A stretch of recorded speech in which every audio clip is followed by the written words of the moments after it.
yaitu AMI method. Dan selanjutnya setelah perang dunia ketiga, metode ini dikelompokkan oleh seorang dari pada tahun 1940, yaitu Charles Dirichlet. Nama dari zaman sana. Oke, next.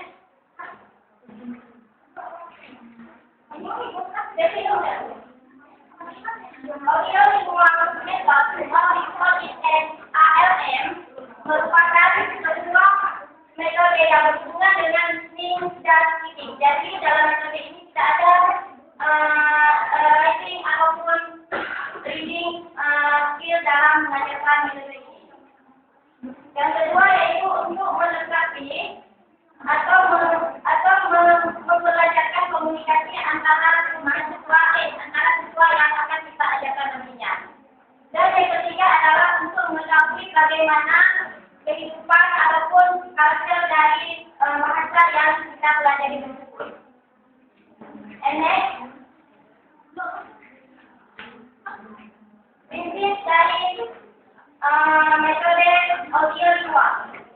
Yang pertama adalah use target language.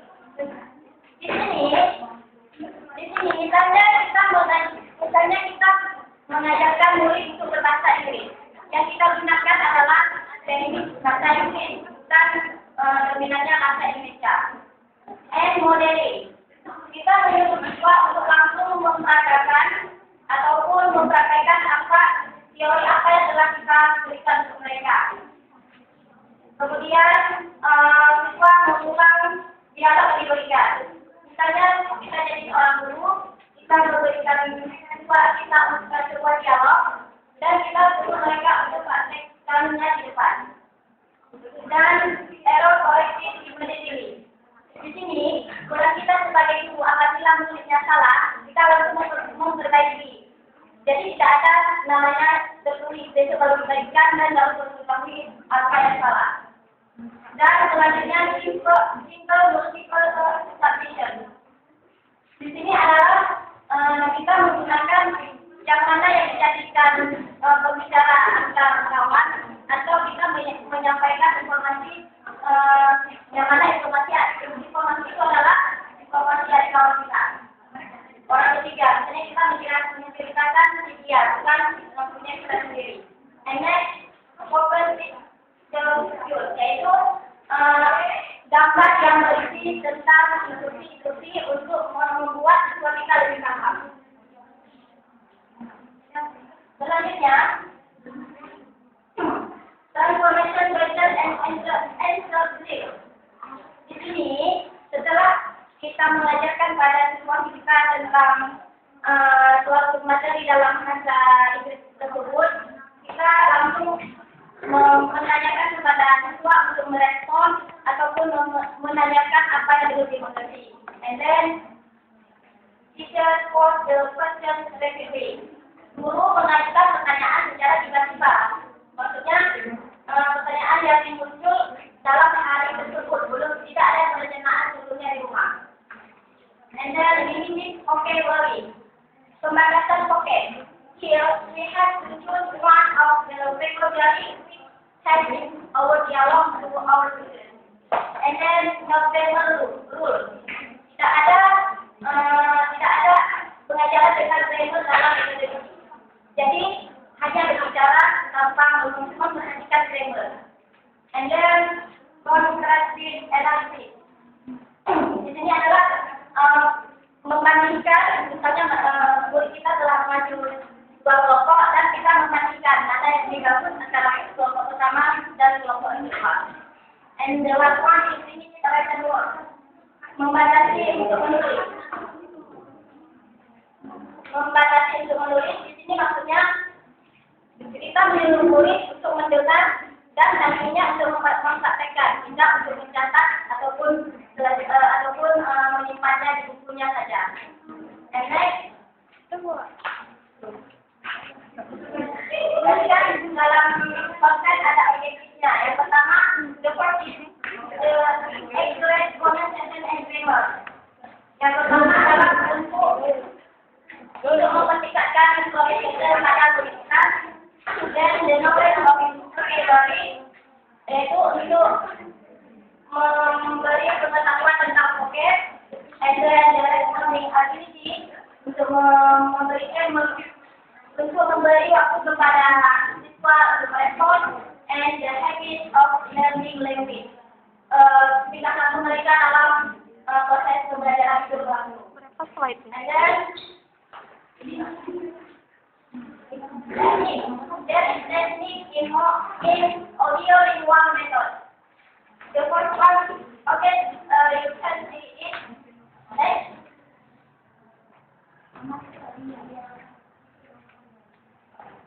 Until here, and then we will discuss in the next slide.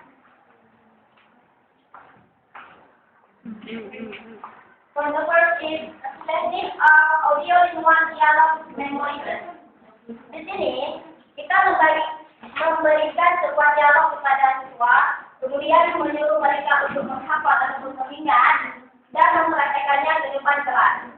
Ada bersama pertama yang menjadi speaker dan ada orang kedua yang menjadi listener. And then, for example, if the person one, hello, how are you? And then the person who will respond each one says, okay. And then next, teknik yang kedua adalah textbook full up extension drill.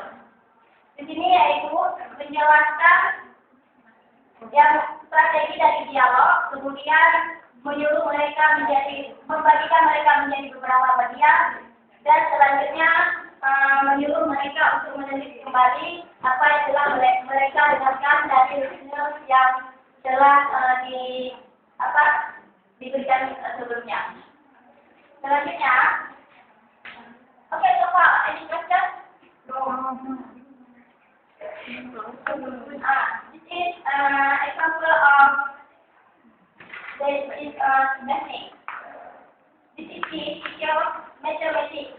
The student will respond it with mathematics.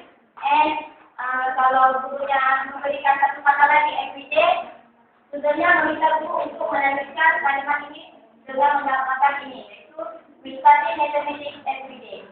And then technique of repetition drill.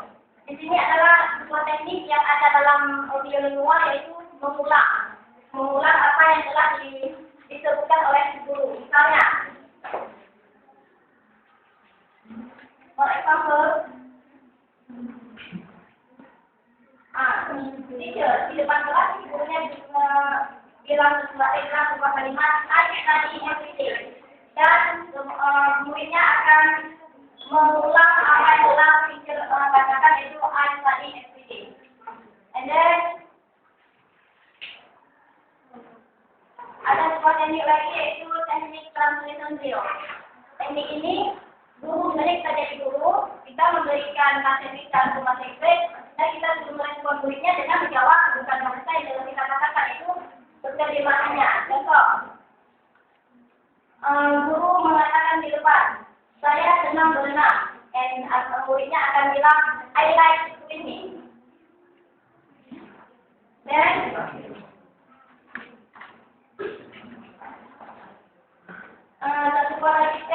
ada lagi tekniknya, yaitu single atau multiple source translation drill, yaitu untuk memberikan sebuah phrase dan meresponnya dengan listener yang kita tuju. Contoh, ini untuk single ya, yang single I'm going to the post office.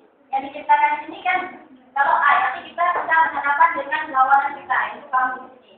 Sementara yang multiple is she is going to the post office.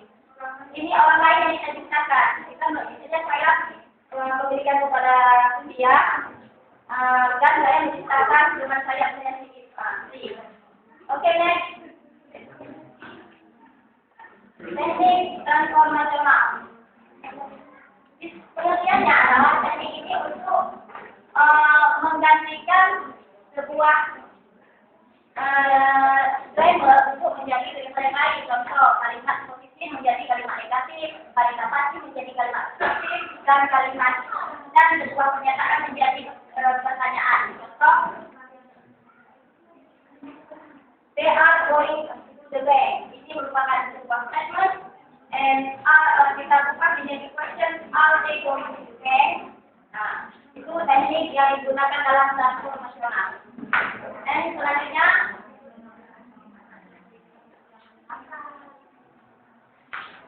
teknik question and answer drill.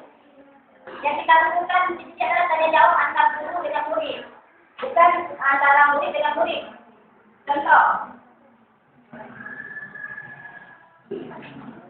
misalnya ini seorang guru dan ini muridnya, maaf ini berhadapan ini bukan situasi formal. Where are you from? Dan murid akan merespon I'm from Spain. Selanjutnya, konflik dialog, teknik konflik dialog. Di sini guru akan memberikan sebuah pernyataan dan itu ada plannya, dan guru dan murid harus merespon atau menjawab yang plan tersebut. I bring my book and you bring this day. Murid akan merespon I bring my book and you bring your book.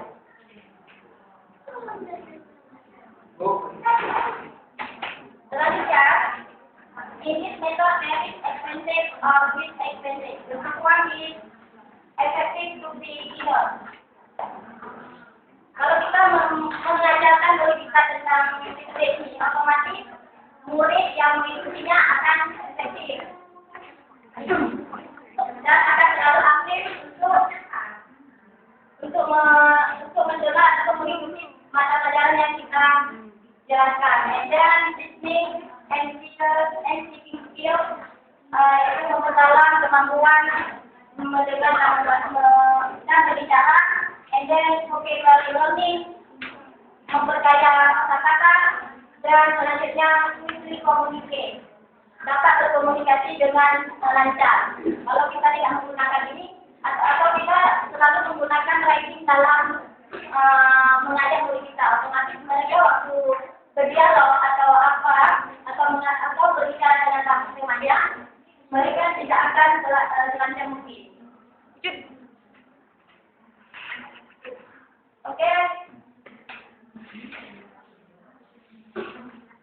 For the last one is kerugian. Kerugiannya make advance student box. Membuat siswa yang sudah beruntung tadi merasa bosan kalau ini aja. Jadi jangan misalnya setiap minggu kita berikan metode ini, kita gunakan metode yang lain ataupun boleh juga salary yang kita ketahui tadi. Dan yang sebenarnya many students in the class. Karena ini menarik untuk dipelajari, jadi terlalu banyak murid yang mengikuti, sehingga itu karena kalau lebih banyak guru yang fokus tidak akan fokus semuanya, jadi semuanya tidak akan mengerti tentang apa yang kita jelaskan kepada mereka. Oke. Ada yang ingin ditanyakan?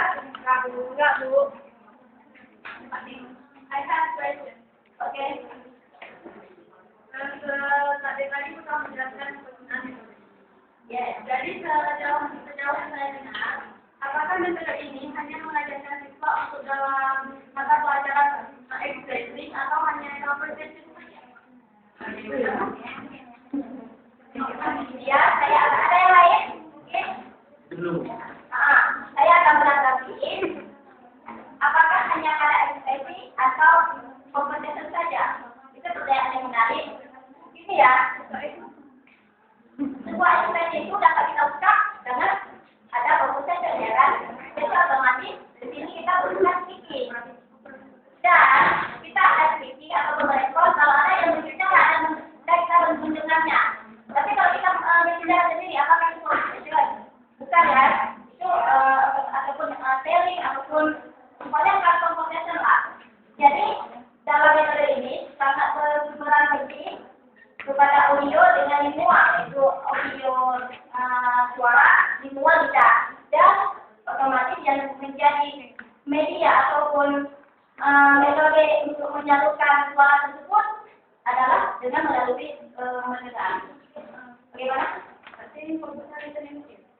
listening and speaking. Kita bilang tadi listening and speaking skills.